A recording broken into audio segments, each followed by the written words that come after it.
Hey, how's it going, guys? Mr. Hill here. I wanted to take a second to show you guys an explanation of how to use an eTool that we're going to be using a ton this week. So I will probably have referred you back to this video an awful lot, in which case we should go ahead and get started.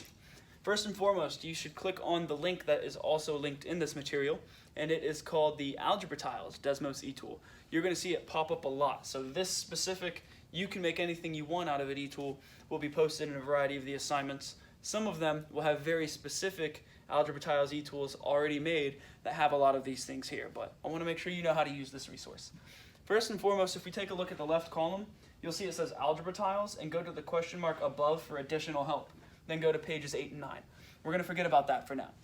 What I want you to do is I want you to click on Backgrounds, and there's a drop-down menu. You can use a grid or a dot grid, but we're not really going to use any of those. Anytime that I ask you to use this, for now at least, what I want you guys to begin with using the expression mat. So when you use the expression mat, it's a lot like what you see in the lessons, where there's a positive side and a negative side. So when we're looking at this, I might take a couple of different tiles and have some X's on the positive side and the negative side, and put some 1s in here as well. And I'm going to show you what we're going to do to balance the equation.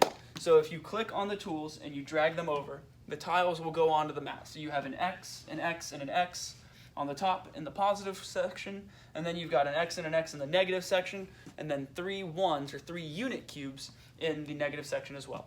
So if we take a look, these are negative, these are positive. So if I want to say what the value of this expression mat is, I should take a look. I've got 3 positive X's and 2 negative X's. So I know that 3 minus 2 is 1. So what I'm going to do is I'm going to tap on the tool to turn it into a negative, and I'm going to pair it up with one of these positive X's, and then I'm going to drag them both away, because I know that I just have positive 1x. So I know I have 1x minus 3. But what I'm going to do, because I want to just have everything in the same place, is I'm going to tap on all of these 1s and make them negative 1s and the positive. Now the reason being, if I have a 1 on the negative side, that's a negative 1. So on the negative half of the expression mat, if there's a positive value, then it's negative, because a positive times a negative is a negative. But let's say on this expression mat, we've got some negatives on the negative half. Negative negative 1 is positive 1, because negative 1 times negative 1 is positive 1. So you can tap on it to turn it back into a positive and drag it up. We'll do the same thing again. And then if you click on the X, turn it to a positive X, boom, I have 2x plus 2 minus 3. So I'm going to pair these up, and then I'm going to drag it away, and then pair them up and drag them away again. And then I'm left with 2x minus 1. So that's what we're going to do for the expression mats. Now if we take a look and we go back into the background tab over here on that left side, you're going to see that below expression mat, there's equation mat 2, and then 2 comparison mats and a corner piece. What we're going to do right now is click on equation mat 2. So in the book, you'll see that in a couple of the problems I'm going to have you do this week, this double line in the center is an equal sign. So when I say that you've got 3x plus 2 equals 2x minus 1, then you can set it up by using your algebra tiles over here. So let's go ahead and create an equation and see what we can do. Now here's the thing. In order to balance these first, I want to put everything in the positive half. That way I know exactly what I have on either side. So I have a positive x squared and a positive x.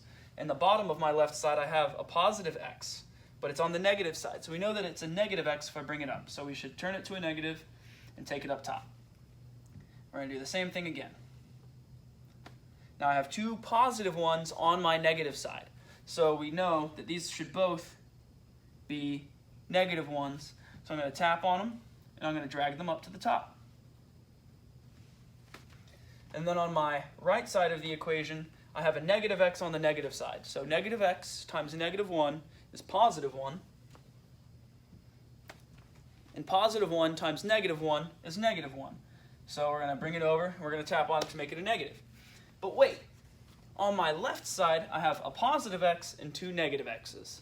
So what I need to do is I need to take those 2 and remove them. So on my left side, I have x squared minus x minus 2 equals 2x minus 2. Now I know exactly what's on my left side and on my right, and I can begin to solve. So if I want to solve or bring anything over for the values of x, what I need to do is I need to manipulate the equations in order to find out what 1x equals on the other side.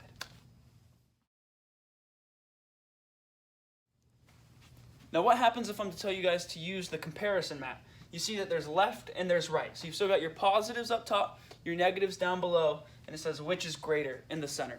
So if I gave you two different expressions and I wanted to know which one had the higher value, this is what you would use. So if I go ahead and I close out the backgrounds and I go to the algebra tiles and I go and click on my x tiles and I bring them over,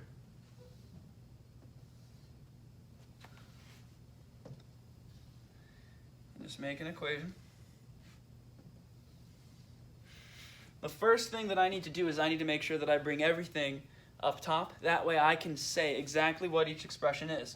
So I have 3x over here, a positive 3x, and then I have 2 unit cubes down here in the negative half. So I'm going to turn it to a negative and drag it up top, turn it to a negative, drag it up top. I have 3x minus 2 on the left. Now, on the right side, I know that I have 2x plus 2. So we have 3x minus 2, and then we have 2x plus 2. Which value do we think is going to be greater? Well, we need to take a look at any values of x. So let's say x is 2. 3 times x, or 3 times 2 is 6. 6 minus 2 is 4. And then over here, if we have x equals 2 as well, 2 times 2 is 4, plus 2 is 6. And so we would see that the right side would have the greater value. But what if I have the same number of x's? If you have 2x minus 2 and 2x plus 2, no matter what the value of x is, this side will always be adding 2, and this side will always be subtracting 2. So no matter what, there will be a difference of 4. Now you want to know why? We're going to subtract 2x from both sides by taking what we have on the right, bringing it to the left and negating it. That way we can kind of get rid of them because x minus x is 0, so we're going to take away those pairs. And I'm going to add 2 to both sides by bringing what we have on the left to the right. And now we know we have a difference of 4. When it comes to the algebra tile specifically, you click on that algebra tile tool, and here on the left side there's a slider where you can change the size of the y's or the y squareds, or the x's and the x squareds. Now, the point to this is so that way you can decide how big or how small they need to be to fit inside of those expression mats or those equation mats. Now all you got to do is click and drag.